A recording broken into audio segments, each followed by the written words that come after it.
All right, guys, how's it going? Now, talking about Trent Alexander-Arnold is something that we do quite frequently on here, right? Because of all the speculation surrounding his contract situation. Will he, won't he? Real Madrid this, Real Madrid that. Do you know what I mean? Right, so it's something that we're always talking about. One thing I didn't think we'd be talking about today is Trent Alexander-Arnold possibly buying a football club. What? Where has this come from? Now, there's several reports come out in France regarding this. I'm going to be looking at an article from Sport Witness, which is an exceptionally good website for finding out football news from all over Europe and the world. All right. Now, there are other websites that do that, but they do it for clickbait. This isn't a website that's involved in that. And you know that I'm very critical of certain publications and certain journalists. And sometimes people say, well, you're always saying it, but I can't help what's good and what's bad. The majority of football websites out there are pants. It's true. This, on the other hand, is outstanding, all right? So it's called Sport Witness, okay? And they're running with a headline as follows: Media leak over Trent Alexander-Arnold business move makes club owner furious. Okay, now, this basically originates from a report in L'Equipe, okay, a French publication. And they're reporting that Trent and his family are looking to take power at FC Nantes. Now, the French newspaper explains that the player's father, Michael, uses an investment company in London to manage his son's interests. Now, apparently, they looked at buying out AS Saint Etienne, right? But they've now turned their attention to Nantes. Now, Waldemar Kita, the current owner, is described as the man behind this, with him becoming tired of the club and a member of his entourage contacting those representing the Liverpool player. Kita is said to have held a video conference with the English group and then met their legal representative. That saw a verbal offer proposed worth 80 million euros up front, 20 million euros later, and a potential further 40 million euros in bonuses. Another meeting was held on Thursday, at which Kita accepted an external audit of the club but did not accept the sums on offer. L'Equipe then say Kita is now denying this. The French newspaper goes on to say that the Nantes owner is furious about all of this being leaked to the media and has called the whole thing to a close. So there is no update on that. That's it. Apparently he's spat his dummy out. And the deal appears to be in limbo at the moment. So, just in case you didn't understand any of that, reports in France are saying that Trent is trying to buy FC Nantes.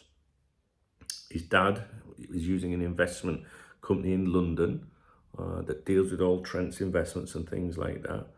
That initially looked at Saint Etienne, but they're now trying to get Nantes. But the current owner is said to be pissed at, the situation and that it was leaked to the media.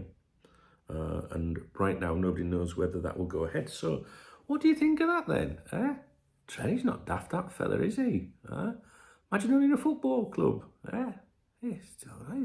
He's getting like John Henry, isn't he? Have you got any thoughts on that?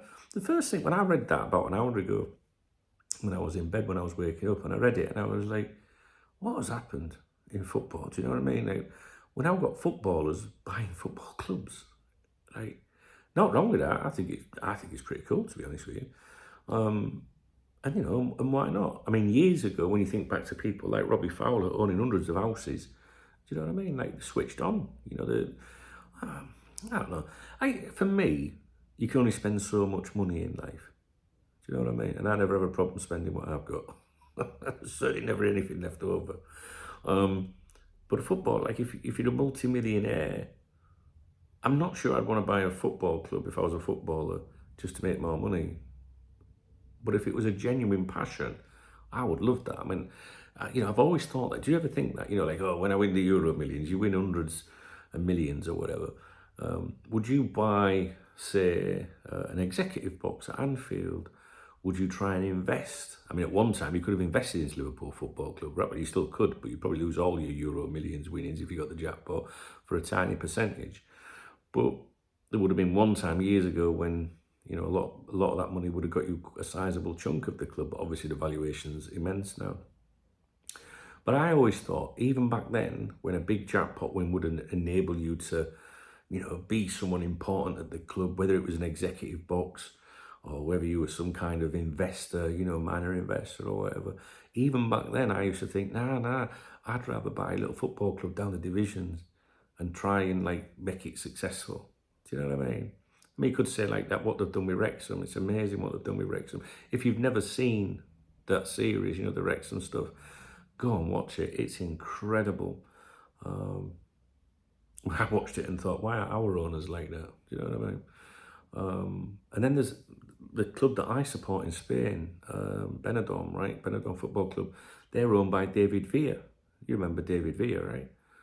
He owns that club, and they're right down the divisions, but they got promoted last year. They're doing well already. The season's just started. I've got a season ticket there. And they're going to try and get them all the way up, right up to Segunda. Do you know what I mean? And then maybe there'd have to be a change of ownership for the money. But, you know, I just like the idea of getting a small club and doing well. So from that point of view, yeah, I'd love to see, you know, a Liverpool player, if you like, Trent, buy a small club, maybe. Well, their fans might say it's not a small club, but you know what I mean, don't you, compared to a Premier League club? Yeah, quite like that idea. But as long as it's not just for like investment, if that makes sense. Not that it's my business. I'm just saying how I view things. So anyway, what do you think of that then? What do you think of that? Interesting, isn't it? Yeah. And of course, FSG was sniffing round Bordeaux, weren't they? They signed fucking Andy Carroll the other day, as if things can't go any worse for them. Andy Carroll, I think he's 35 now, isn't he? But they got relegated, didn't they? Got stripped, didn't they, with all that financial trouble down to fourth division and down there or something. Andy Carroll's gone out there. So yeah, what are they seeing in France then that we're not? Do you know what I mean? Like FSG sniffing around French clubs. You've got Buggerlugs here, you know, sniffing around the club. Interesting stuff. Have you got any thoughts or opinions about it? Let me know. But to be honest, I'm more interested in knowing what you would do if you won 100 million.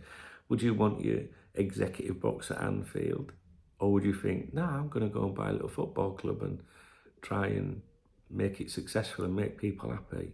And you could do both, maybe. But no, I'd do that. I'd go for a little club. And even, you know, just to give their fans hope. I'd treat it as a business thing, though. Don't just go and throw all my fucking money at you. No, sustainable business like FSG, you know what I mean? Yeah. Let me know what you think of this one, guys. All right. Yeah. He's not as daft as he looks, that kid, is he?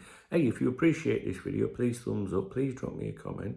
And if you want to buy me a beer or a coffee, hit that super thanks button and I'll give you a shout out in my next morning briefing. All right, guys. Speak to you in a bit.